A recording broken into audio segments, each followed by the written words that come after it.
to start now by telling you a little bit more about Lewis theory. Last time we went through aspects of the cube theory of Lewis and showed how that could account for single bonds and double bonds but not triple bonds, and that when that was superseded by the electron pair theory, the idea being that these electron pairs would in fact be oriented at the vertices of a tetrahedron, and I showed you that tetrahedron as inscribed in a cube last time, that you could then account for triple bonds. And if you looked at the notes, you also saw that certain aspects of the dynamic behavior of certain bond types, rotation around single bonds, restricted rotation around double bonds, and so forth, those were accounted for by this electron pair theory, in which the four pairs of electrons were oriented at these vertices of a tetrahedron. So that was another quite important triumph of that part of Lewis's theory. And the problem was, although that electron pair theory, as initially put forward by Lewis, was so successful at accounting for the properties of many different kinds of molecules and was a good description of their electronic structure, there was one class of molecules, a very important class of molecules, namely those known as aromatic.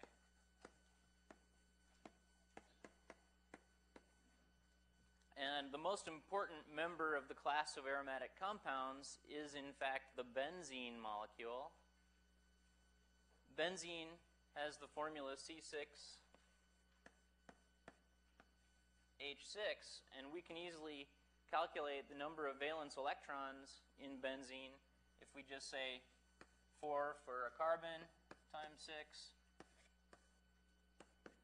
plus 1 times 6 for the number of valence electrons from each of the 6 hydrogens, and that's 30 electrons. So in trying to understand how these 30 electrons in the valence shell of benzene hold this molecule together, it's known to be a planar molecule. How do those electrons not only hold it together, but how do they account for the structure of benzene? And how do they account for its amazing stability? Okay? And this picture that I've drawn here is a representation of benzene that I'll explain to you in a moment. But it comes from a person by the name of Ernest C. Crocker.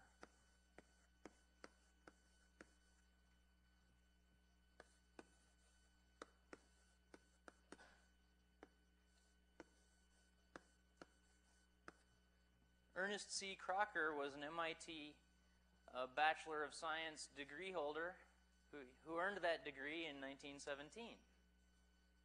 So he was an MIT undergraduate like you. And he published a paper. Let me write down the reference for that paper.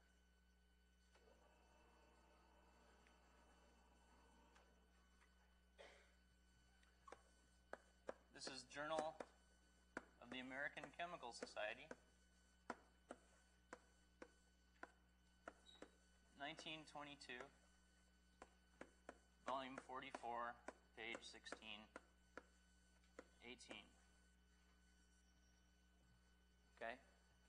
That paper was the first paper in which the Lewis electron pair theory was applied to an understanding of the electronic structure of aromatic molecules, in particular benzene. And the amazing thing about that paper is, well, there are many amazing things, but one of the amazing things about that paper is that there's only one author on that paper, Ernest C. Crocker. And Ernest was a very, very bright individual. Nonetheless, didn't go on in graduate school to earn a PhD in chemistry. Had many various chemistry-related interests. He explained the chemistry of many different kinds of fragrances and odors. I think he was referred to as the man with the $1 million nose. So this person had quite a variety of interests.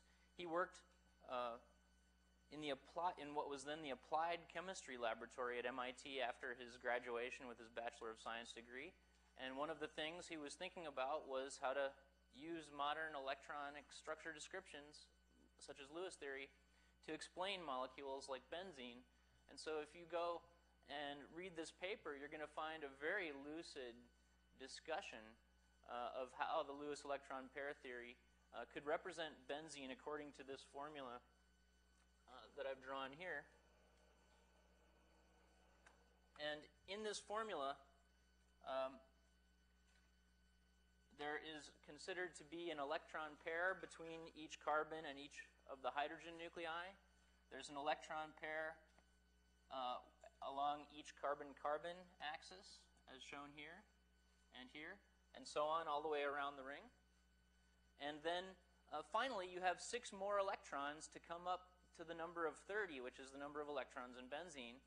And so the question really is what to do with this remaining 6 electrons. And I've shown them around the outside of the ring here, which is where Ernest arranged them in his work.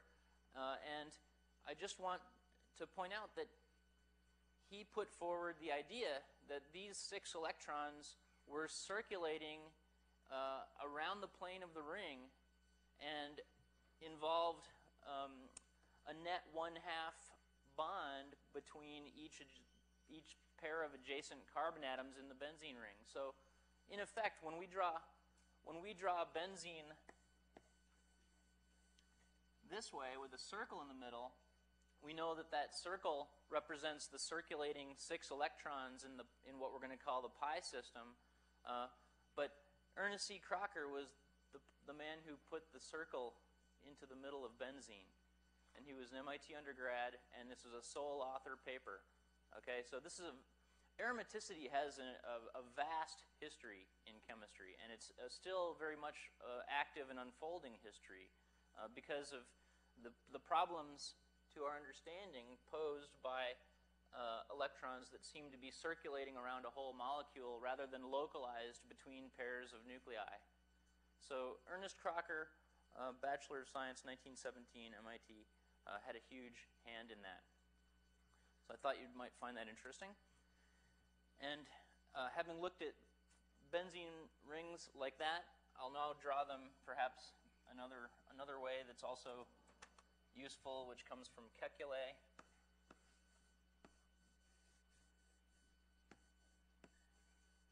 Because I want to continue our discussion of Lewis acid-base theory.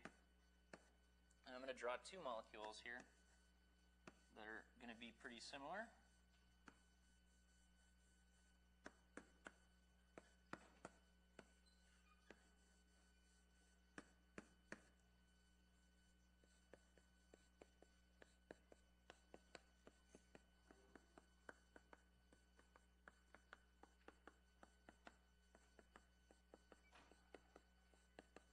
Okay, when I write a molecule, as I have done here on the left, I haven't explicitly indicated each of the hydrogens that are present on the periphery of this substituted benzene ring, but you should understand from a formula like this that this is the molecule boron C18H15, and over here I'm drawing explicitly at each of these peripheral positions on the substituted benzene rings fluorine atoms in place of the hydrogens.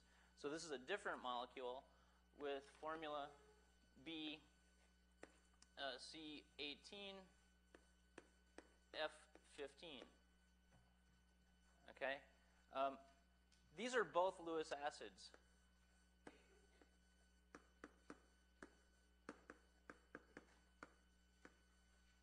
And based on our discussion last time,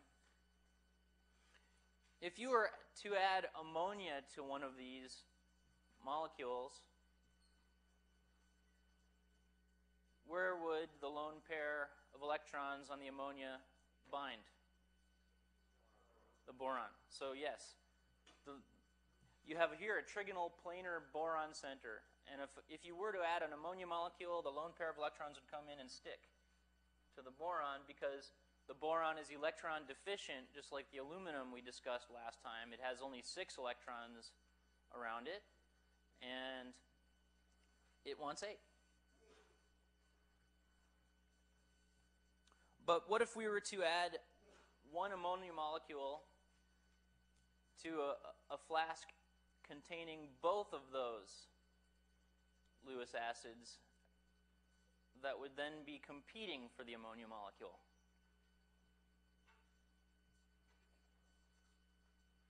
What I'm asking you to do is something I will ask you to do throughout this semester, and that is to analyze a molecule's properties based on its structure and its composition.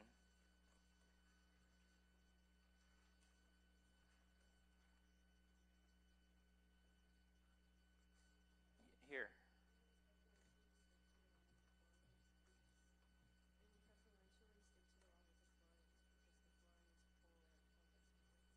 Exactly.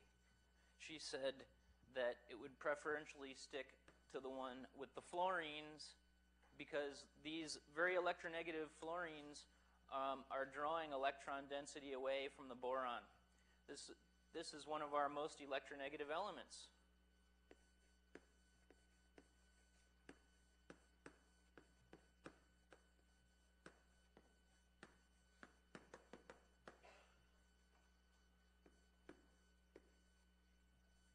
So you have a whole bunch of fluorines in that molecule. The whole thing is, we call it, it's perfluorinated. It's a perfluorinated triaryl boron reagent.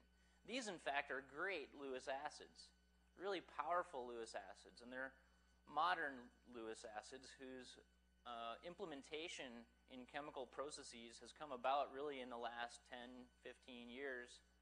And in fact, we were talking a little bit about Professor Schrock last time. In some of his research, he's used that very fluorinated Lewis acid as an activator in catalysis to get catalytic polymerization reactions to work. And that's a very popular approach these days in Lewis acid chemistry. Lewis acid, the design of new kinds of Lewis acids with interesting molecular architectures is something that's very much a current topic of interest in research in chemistry.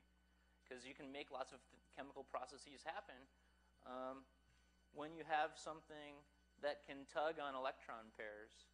And this one tugs a lot harder than that one because this one has very electronegative fluorines to pull electron density away from that boron and to adjust the distribution of the electron density in the molecule. And we'll be talking more about electron density in a distribution in a few minutes in connection with what I'm going to show you now. And that is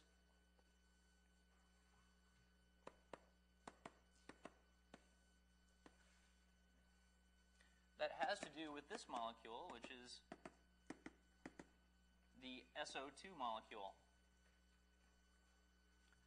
Anyone know where SO2 comes from in nature? Or in the environment, I should say?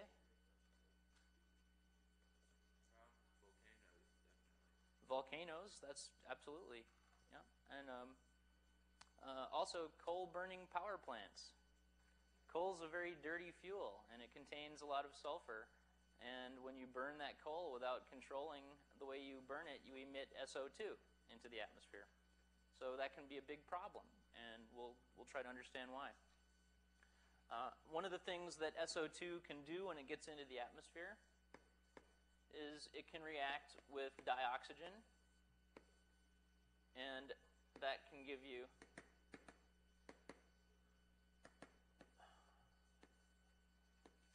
SO3.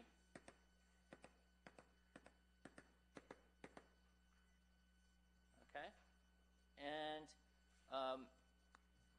if SO2 and SO3 are present in the atmosphere, and if there is also water present in the atmosphere, acid rain, yep, that's exactly the type of process that we'll be talking about here.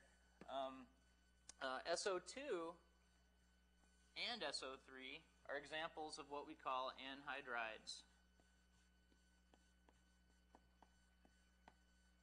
Anhydride is a word that means without water. And so you shouldn't be surprised that SO2 can react with water. And when it reacts with water, it takes up water, and the product of that reaction will look like this.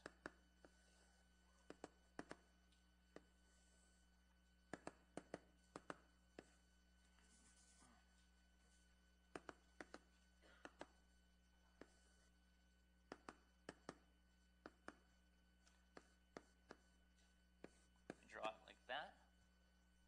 Okay, so H2O plus SO2 going to H2SO3. The name of this molecule is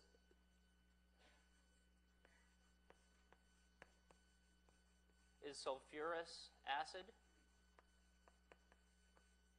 Okay, and alternatively, when SO3 reacts with water,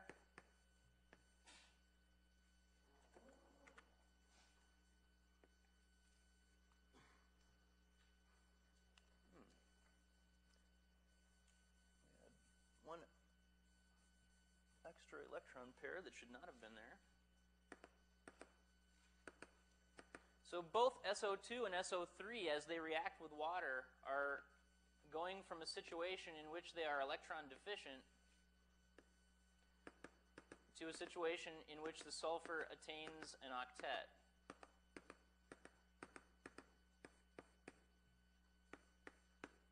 Okay? And you should verify that the number of electrons that I've drawn up here actually is consistent with the elements that I'm using, with the state of charge that I'm using. But when SO3 reacts with H2O to give H2SO4, we have now got sulfuric acid.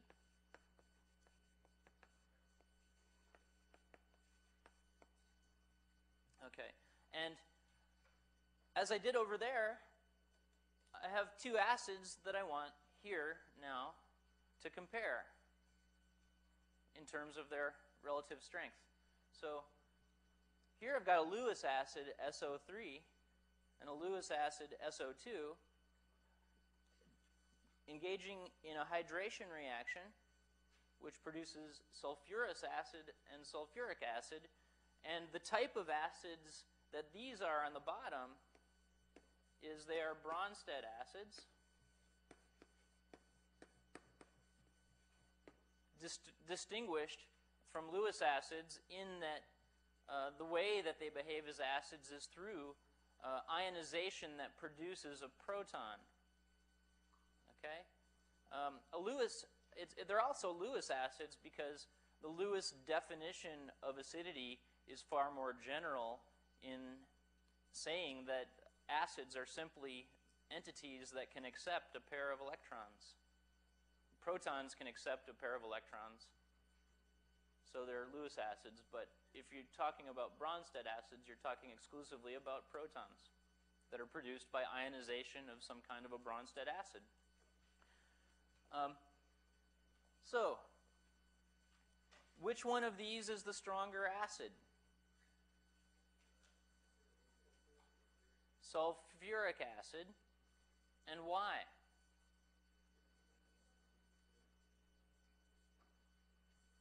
Okay, well, yes, down here you got the other one right, so.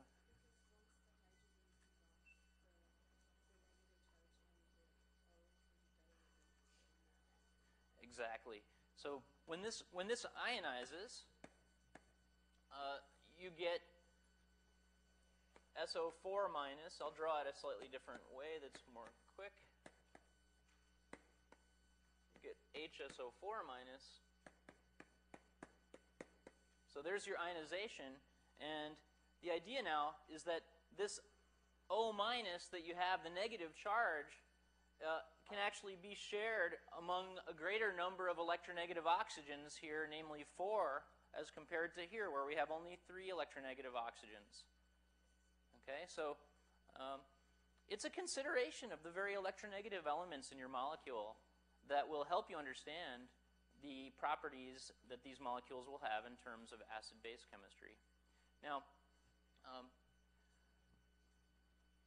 How many electrons do we have in the valence shell of SO3?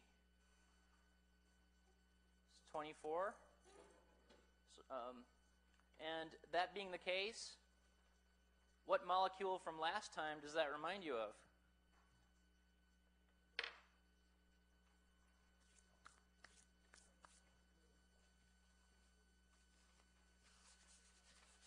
Maybe seeing a picture of it will help refresh your memory.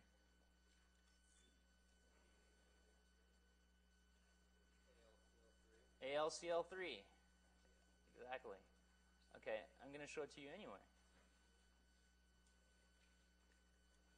And this is going to be faster than last time if I have set this up right. Yeah. Okay, so just to remind you, and if we could have the lights down just a little bit for a moment.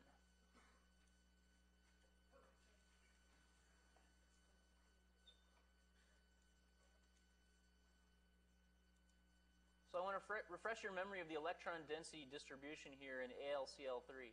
This is an electron density isosurface of AlCl3. And what you're noticing is that the electron density drops to a low value in between the central aluminum and the radially disposed chlorides, that's 3 chlorides that surround that central aluminum ion. And the coloring in this is such that the blue regions represent regions in space where there's a high probability of finding paired electrons. Okay, so basically you have 3 Cl minuses that are packed tightly around an Al3+. This is a very ionic compound.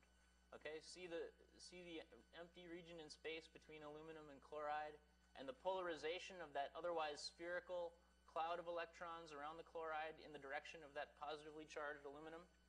So there's your electron density distribution for that. And now I want you to keep that in mind, and we'll compare the isoelectronic SO3 molecule to it.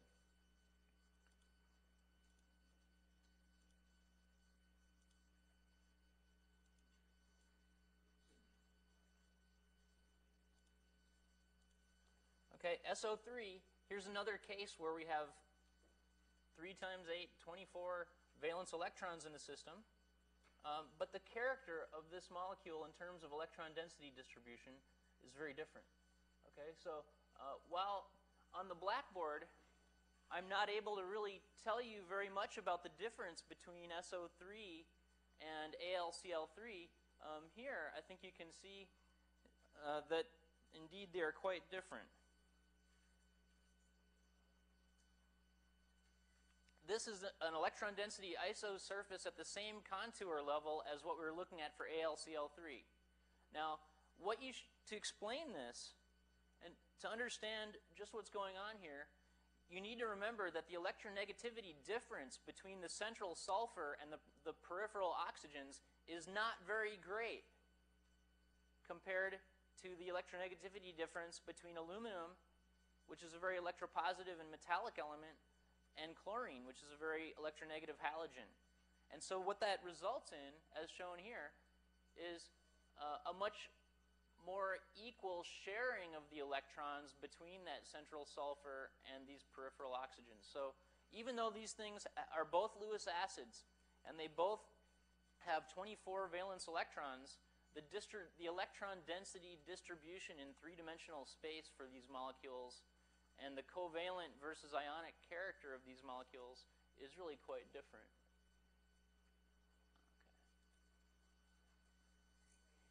Okay. So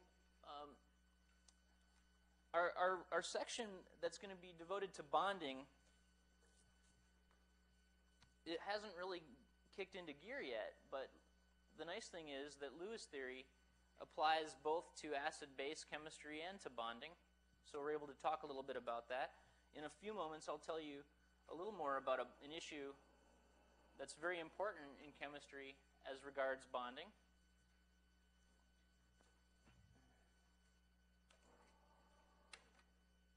And it has to do with what happens when acids like sulfuric acid ionize in water. Okay? When Brønsted acids ionize in water, we get this ion produced. H3O plus, which is the hydronium ion.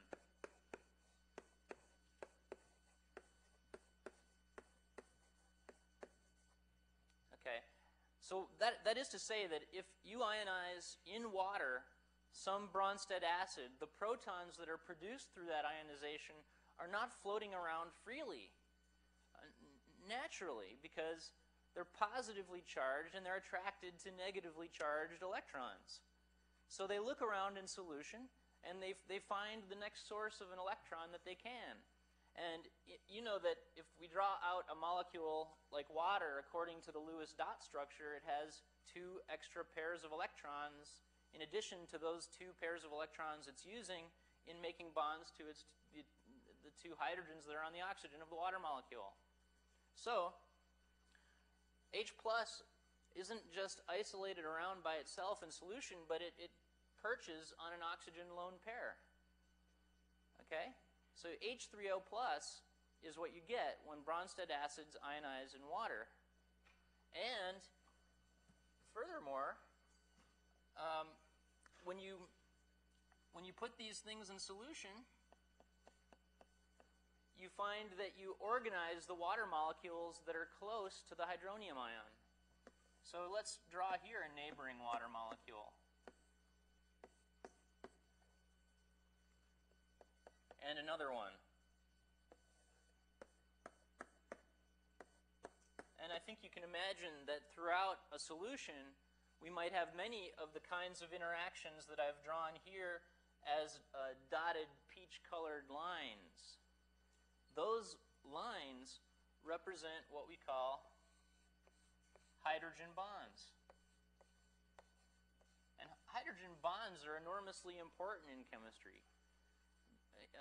Later, when we talk about the structure of proteins and DNA in particular, you may be aware that the DNA double helix is held together by a network of hydrogen bonds between complementary base pairs.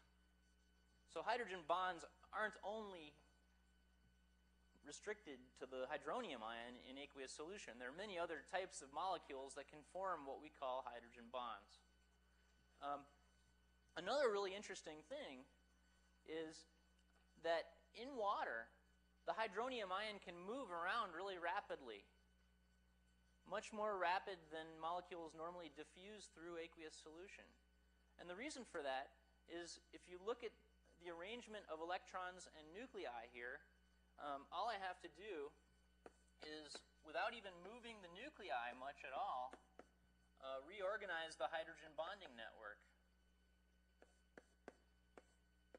as such.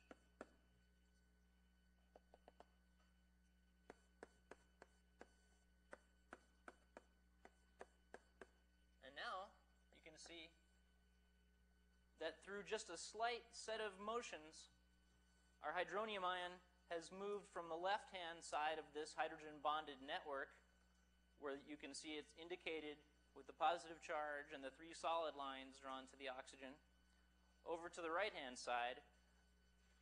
But it did that not by coming off and moving over, but rather through just redistribution of the electron density, so that the positively charged part ends up down on the other side.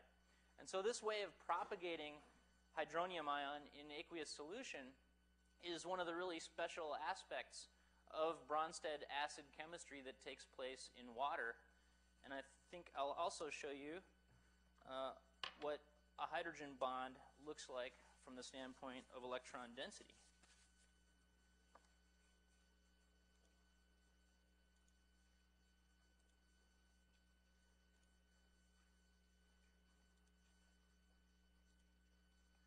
First, I'm just going to show you the position of the nuclei in a very simple hydrogen bonded system.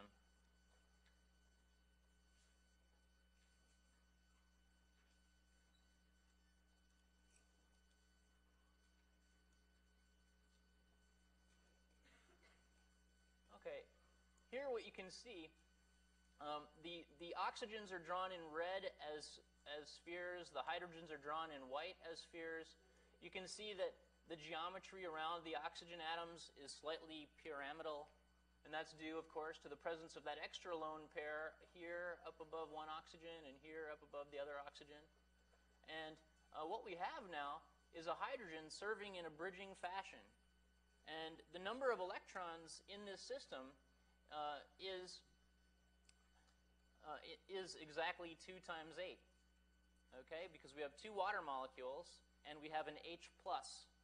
So this is a positively charged ion in which a hydronium ion, and you can pick either side actually, is interacting with one of the lone pairs of the other water molecule. And you can imagine lots of different types of water clusters like this that are singly positively charged. And people have done a lot of work to study such clusters in solution. What you should remember, though, is that the size of the spheres that I've drawn there to represent those oxygens and hydrogens is somewhat arbitrary. But what's not arbitrary is the way that the electron density represents a molecule like this. So we'll show that to you next.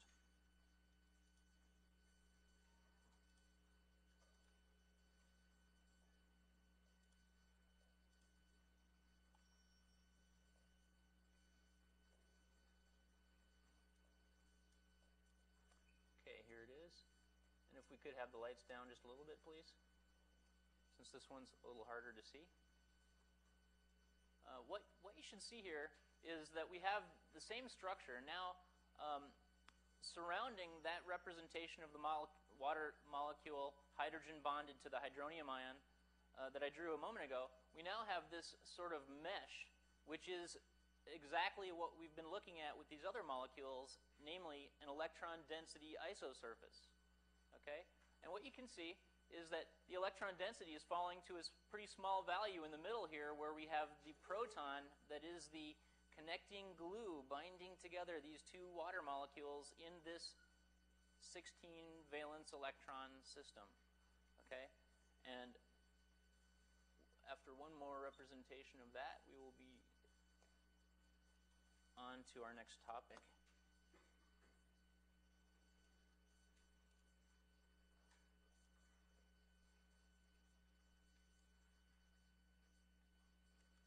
And this one is a solid display of the electron density isosurface associated with this hydrogen bonded cluster, and it is once again color mapped with this function that tells us about the probability of finding electrons paired up together in space.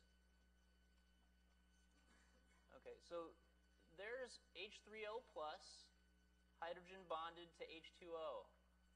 The blue color represents those regions in space where you're most likely to find pairs of electrons.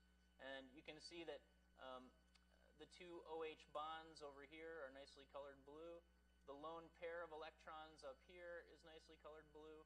And then we have an interesting situation where there's some blue in between that bridging H+ and the 2 lone pairs that are pointed at it that produces, in fact, our hydrogen bond. So there's a picture of hydrogen bonding in terms of electron density, and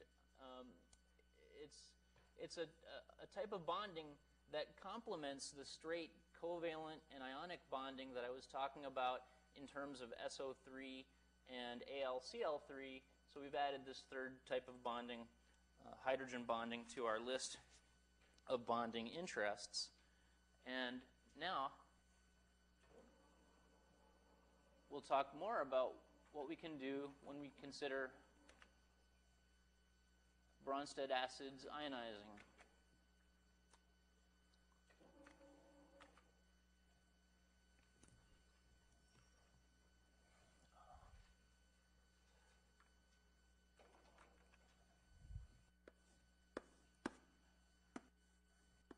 Here's a generic representation of the formula of a Brønsted acid HA. A might be, for example, the HSO4- ion that we showed over there. When we put a Brønsted acid in aqueous solution, as I said before, we can get ionization into H+ and A-. But we know that it's not just H+, it's actually H3O+, and H3O+ is further hydrogen bonded in networks in the water system. But for simplicity, I'll just write it as H+ right here. Recently, in your crash review of thermodynamics, you were talking about equilibria and equilibrium constants, and we're going to make use of some of that right here because we're going to talk about the acidity constant, Ka.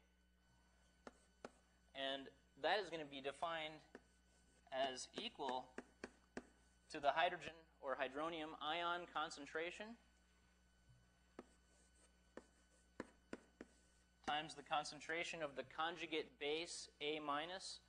When a Brønsted acid ionizes, it produces what we call the conjugate base of the acid. Here's conjugate base.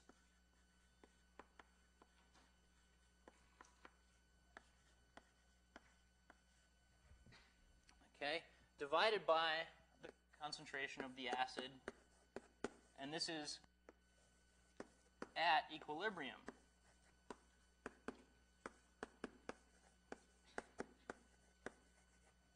And let me just emphasize something so that you don't forget it. This is an important piece of nomenclature. These square brackets here refer to concentration, usually in molarity.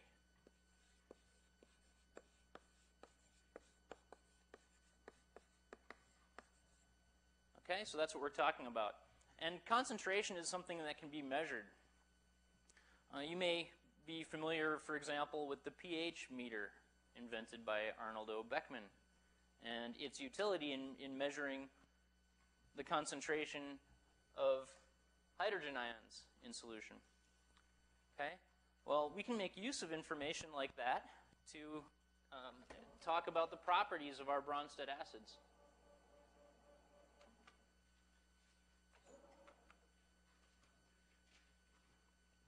How can we do that? Well, let's say we're going to take a particular acid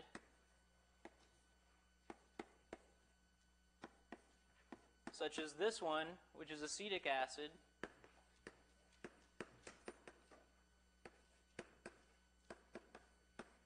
You know the smell of acetic acid if you've ever been in an establishment where they were making barbecued chicken wings.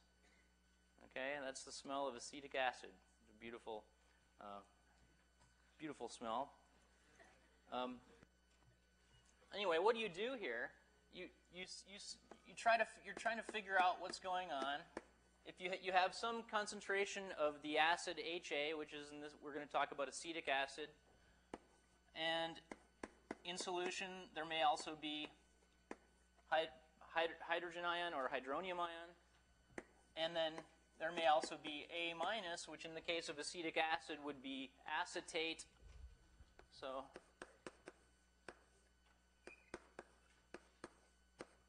where we have two electronegative oxygens, among which the negative charge can be shared in the acetate ion, which is the conjugate base of acetic acid. Okay, so we make a table. We need to have some initial concentration. So that is to say, let's consider, for example, 10th molar acetic acid. So we're just choosing 10th molar as a concentration for our acetic acid solution. What that means is you have a pure acetic acid, and then you dissolve it in water and bring it up to a total volume such that the concentration was 0.1 molar, assuming that none of it had been ionized yet. Okay? And so that means we have an initial concentration of acetic acid of 0.1 molar. And initially, before the ionization, we've got 0 H plus or hydronium and 0 A minus. And then the concentration changes. And it changes because the HA ionizes to some particular extent depending on the Ka value for the acetic acid. And what's going to happen is that some of the HA ionizes, and the amount of the HA that's undergoing ionization is X, so we're going to lose X, and then for every HA that ionizes, we get that same amount of H plus produced and that same amount of A minus. And so then, after the system reaches equilibrium, we will finally have 0.1 minus X is our concentration of HA, and X will be our concentrations respectively of H plus and A minus. And so let me put this board all the way up.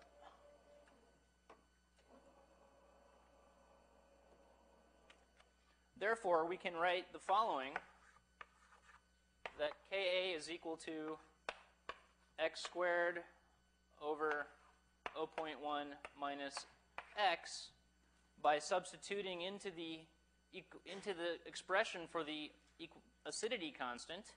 Ka is our acidity constant.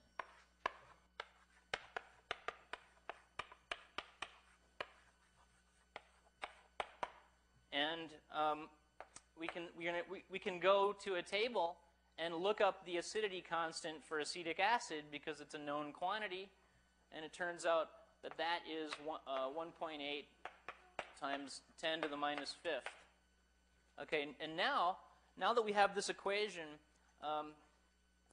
for the acidity constant, and we know what the acidity constant is, we can solve this for x. Of course, this is a cubic equation. We're going to get two roots. You'll see that you get a positive root and a negative root. The negative root is meaningless because concentration can't be negative. So you pick the positive root, and when you've done that, you can then go ahead and answer questions like,